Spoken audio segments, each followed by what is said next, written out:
I probably will not make it through all of the examples from chapter 6 today.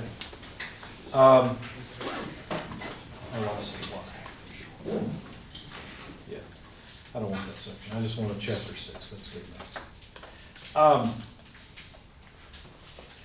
The reason I won't get through is because we have two big topics left in chapter 6. We have to study the method of sections, and we also have to study frames and machines. Now, they're closely related to trusses, but they are a little bit different. So, I actually didn't intend to go that way. Let me go back and download the presentation. There we are. And then when I open it, we can talk through it. As usual, we'll skip the reading questions, but come back to them. But let's go through this. The method of sections. After we're done with this, you should be able to calculate forces in members directly without going through every single joint and stepping through the entire truss, which is convenient because often you really don't care about all the forces in all the members. You're just concerned about particular members. So let's see how we would approach that. Let's skip the reading quiz. We'll come back to it. Well, applications first, I guess. Trusses like this are extremely common, and it's common for there to be many, many different members within the truss. And so analyzing all of those may be useless. You may know that some aren't critical. Once you get a little bit more intuition, you will realize that the members down low here are more critical than the ones up there. Okay, that's a principle that I'll explain to you probably in strength of materials. But these members are much more critical. Notice they're the same size, so I wouldn't bother calculating the load. If somebody's life is going to depend on it in a crane, yeah, I'm probably going to calculate them all. But at least for initial calculations, I would start by making my calculations down there. Okay? So large structures with multiple members are extremely common.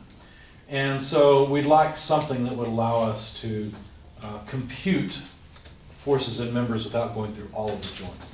So what do? Well, we essentially cut the truss in our minds. We take a free body. And if you take a free body of this truss and you have an externally applied load here, think about how many unknowns you would have. 1, 2, 3. You have 3 unknowns. How many equations do we have in 2 dimensions? 3. So it looks like we could just section this, imagine a free body diagram without any of this on the right, and solve for all 3 of those forces. In fact, it might be really much more efficient and much easier to go that way. All right. The reason we can do this is because all of the members in the truss are 2-force members. Now, this wouldn't work if these were real members in the real world. Why? Because in the real world, these things often have loads in the mid-span, right? Even in a situation like this with members made of steel, there's going to be weight, which is applied, right? Now, if that weight is small by comparison to the other externally applied loads, then we can neglect the weight. For example, someday I'll show you how, probably in strength of materials, I'll show you about how I built a front porch on my house. My house was strange.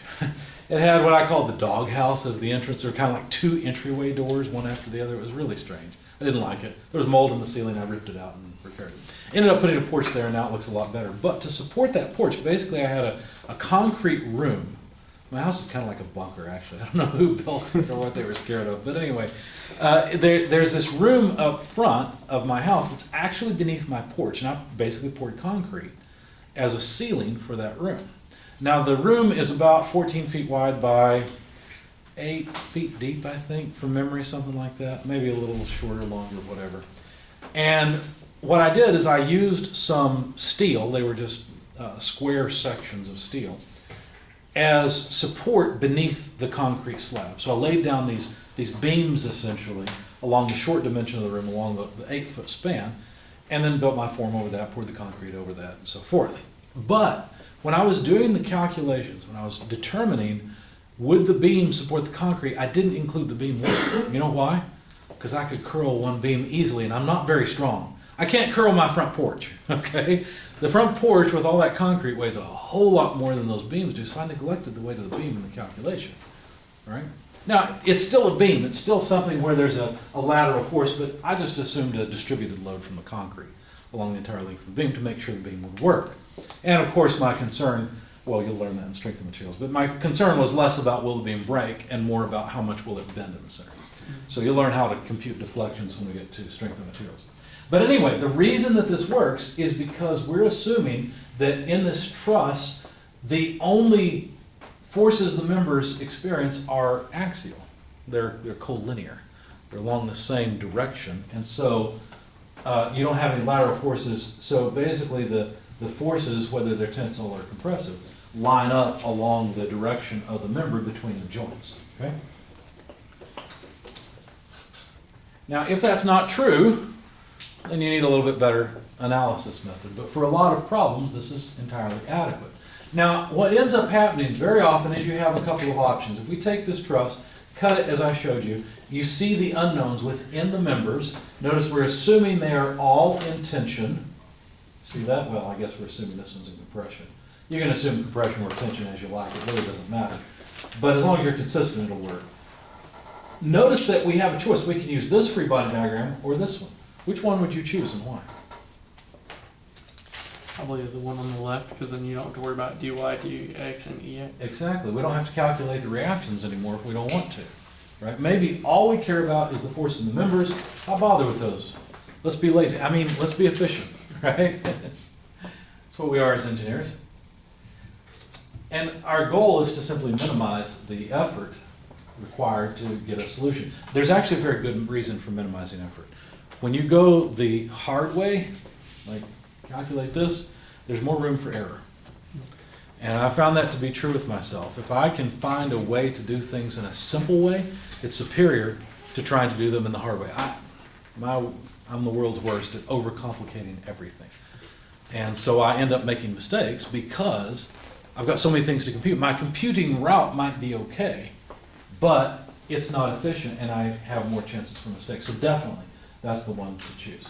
Now, sometimes you don't have an option. Sometimes you've got to get the reactions. If that's the case, just take a free body diagram of the entire structure and that will yield the reactions of the ground.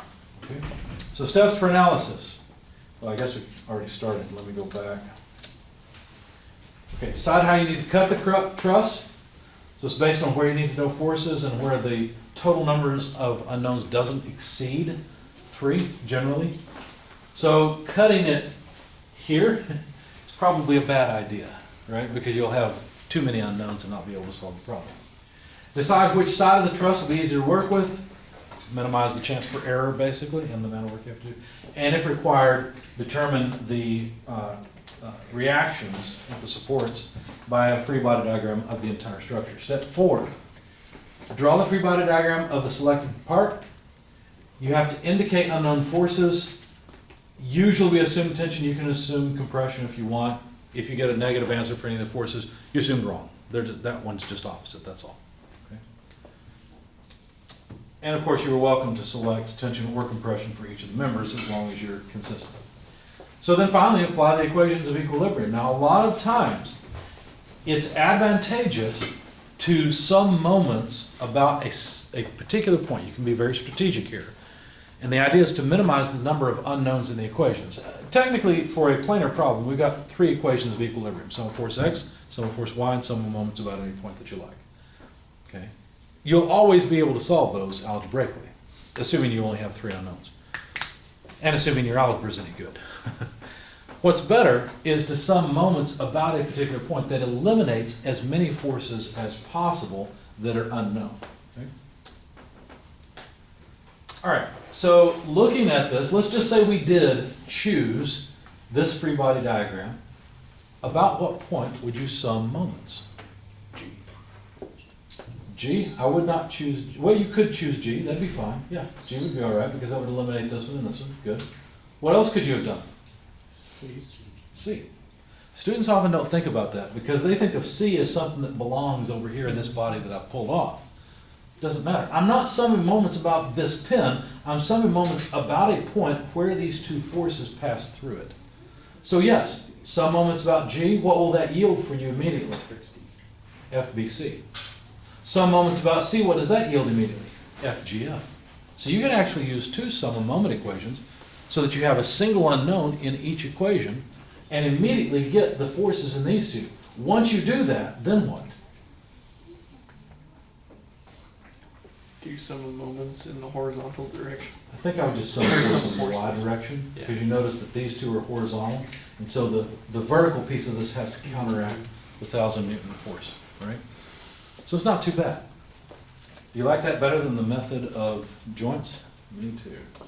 All right, you guys know I don't go through the examples in the slides, I'll let you go through them. However, let's go through the concept quizzes, that way we're done with the slides. Can you determine the force in member ED? Well, where is ED? It's right there. By making a cut at section AA. Notice they went through 4 members. Explain your answer. What do you think? All we care about is the force in this member, for whatever reason. That's the only thing we're worried about.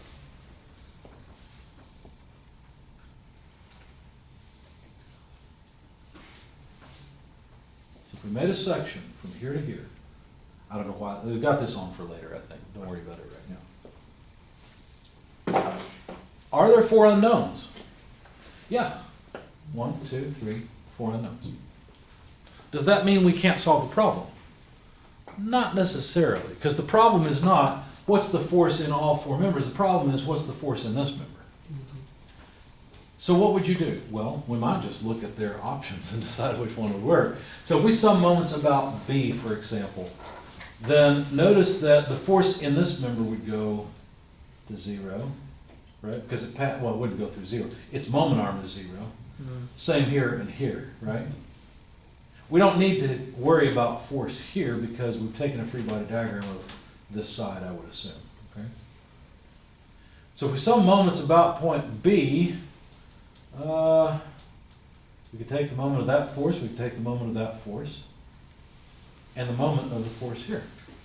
I accidentally chose the right answer at the beginning. I couldn't remember which was which. I was thinking this was the answer, so I was trying to go backwards. But it looks like that one would actually work. Let's check the others. If we sum moments about D, what would happen? Well, if you sum moments about D, then the force we want passes right through it. And the forces we don't want don't pass through it. Right? That's exactly the opposite. That's the worst thing to choose because it doesn't give us what we want, and we can't solve it. We'd have one equation, 3 unknowns. Yeah, How about summing moments about point E? it's the same thing. Equation. Yeah, it's the same thing. Well, almost. The force we want has no moment arm, but neither does this one, right? However, the force here and here in these 2 members do have a moment arm about E, and so that wouldn't help us. Notice in our sum of moments, we'd still have the moment of these other 2 forces that are part of the body. But that's easy enough to compute because there are no magnitudes. So D is the answer, and I accidentally went backwards on it. Why would making that cut even be relevant? I mean, to what you're doing. Because without this cut, I'm not exposing the force in the members. What we're saying is that here's the truss with all the members connected together. I'm going to imagine them separate as free bodies and compute the force that each member pulls on within the member. Okay. Does that make sense? That's a good question. Anything else?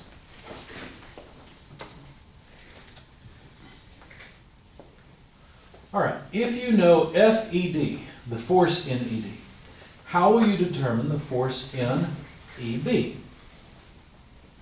So now we've got 2 opportunities. We can section it at BB or A. What would you do? I'll give you a second to think about this before I walk through it with you.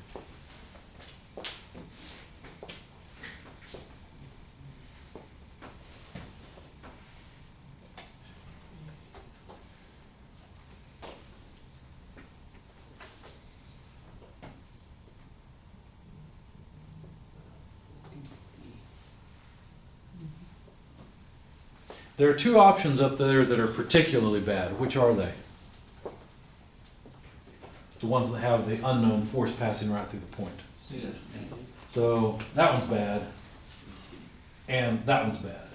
Because both of those E and B are points that the force we're interested in pass through. So neither A or C will work. What about the other? You ever notice that in multiple choice questions, often they're written in such a way that, you know, if you see 3 things in 3 different answers and one sort of an outlier, it's probably one of those 3. So let's check this one next. taking sections at AA and summing moments about point D. Does the force that we're interested in have a moment arm about D? Yes, it does. But you can't use your known easily- information. We don't know, right, because it passes through there, and we don't know the force in these other two. So actually, that one doesn't work. The only one that works is B.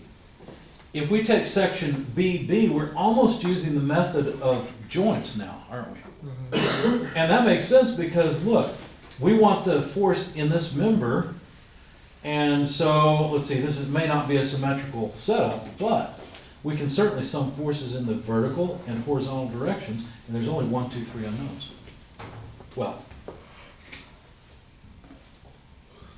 There's, would that work, Phil? Wouldn't there only be like 2 unknowns if you knew the one? Oh, you're right, I forgot. You're right, we know FED, thank you. I thought, there's no solution here, we can't calculate it. No, you're right, we do know, we know this, so that gives us 2 unknowns, thank goodness. So yeah, 2 equations would be adequate, thank you. Okay, group problem solving, I wish we had time to go through those. I really think that group solving problems are very good, but I'm not really good at teaching statics yet, and so I don't have as much time in the class as I wish. In fact, I'm already behind. Anyway, as shown, a cut is made through members GH,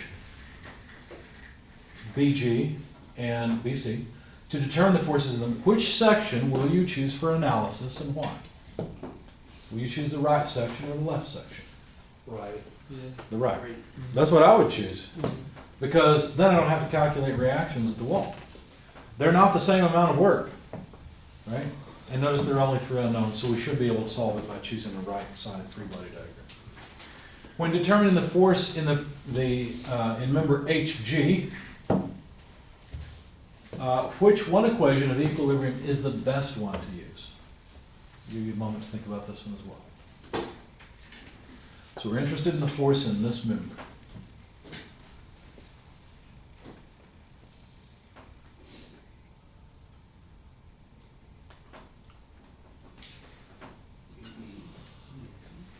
How many people vote for A? How about B? Okay. What's the matter with A and B? Why are they not good? It's in line. The force we want passes right through those 2 points. No moment arm won't appear in the equation. So A and B are out. How about C? How many people like C? And how many people like option D? Okay, so we seem to be fairly evenly split. Summing moments about point B. If you sum moments about point B, what forces will disappear? Notice, remember, this whole left side's gone. So what forces in these 3 members pass through B? BG and BC. This one and this one. Okay, that's summing moments about B. If we sum moments about C, what forces disappear? Only this one. So summing moments about C does not work because you don't get rid of one of the unknowns, you see? And so there would be a component of moment in this about C. There's the moment arm, by the way.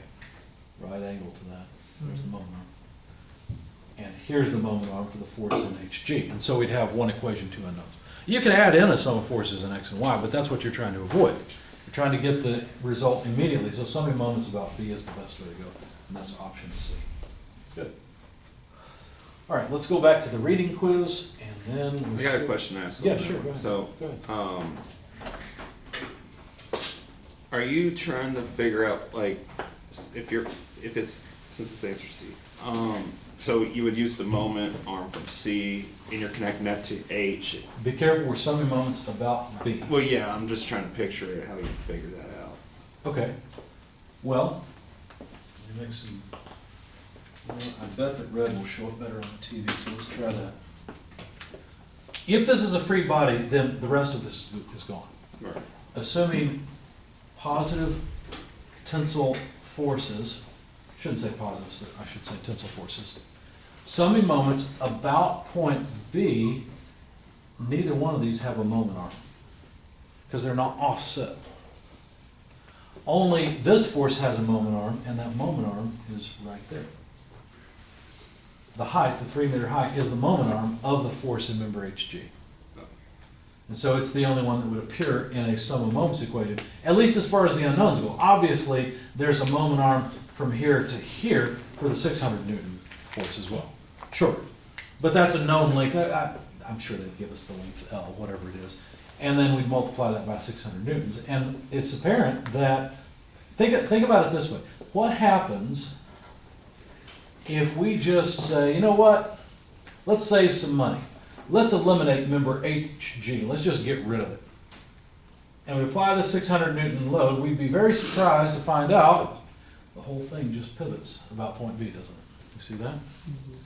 And so you can tell that HG is absolutely vital. It's the only thing that can prevent this load from causing a clockwise rotation. So kind of just remove the thing that you're looking for. To see That's a, what it that's a would good do. thing to do, yeah. Okay. If you're working with intuitively, remove what you're trying to find and see what happens intuitively. Yep. Okay, that'll help. Other questions, comments before we move on? Okay. All right, let's see if we can challenge these questions and then. In the method of sections, generally a cut passes through no more than how many members in which the forces are unknown? 3, 4. You could say 3 or 4. There are cases where 4 will work. Usually not more than 3, because that matches the number of unknowns. Okay, but I don't think it would ever pass through more than 4. So generally I'd say it's 3. But of course there are cases, as we just saw, where you can cut through 4 and be okay. If a simple truss member carries a tensile force of T along its length, then the internal force in the member is, how many people want to vote for A? B? C? D? Well, we got a few people voting for D. I'm not sure what the problem is here because we already talked about this today. Somebody said, when you've got a member and you've got tension on either side, what's the load within the member? Simply T. Cut this into a free body consisting of 2 parts, and you see that you still have to have just T to support it, to support either side. So if you know that the member is carrying a force T, then internally it also has tension T, and that's option D. Okay? Questions about all this? All right. I think we're ready for another example problem. Yep.